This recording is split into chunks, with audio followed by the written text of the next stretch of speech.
எங்க தலை வச்சு படுக்கணும் கூட சித்தர்கள் சொல்லியிருக்காங்க. கிழக்கு உத்தமம், ஓங்குயிர் தெற்கு, மத்திவம் மேற்கு, மரணம் வடக்கா.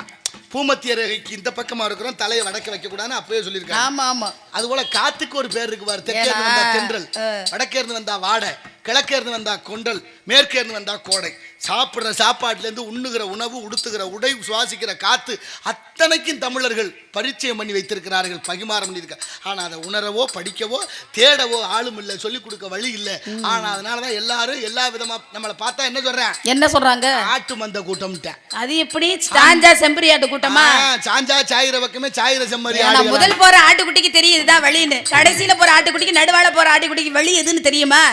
ஒரு நாளும் தெரியாது. எவ்வளவு விஷயங்களை நமக்கு நிமிர்ந்து பார்க்கணும், எது வந்து பாதையா இல்ல திசை மாறி போறோமா, இது நல்லதா கெட்டதா அப்படின்னு சொல்லி எதிர்த்து பார்த்தால்தான் நம்மளுக்கு தெரியும். எதுக்குமே தெரியாம சாஞ்சா அப்படியே ஒரே நிலையில போக கூடாதுல்ல.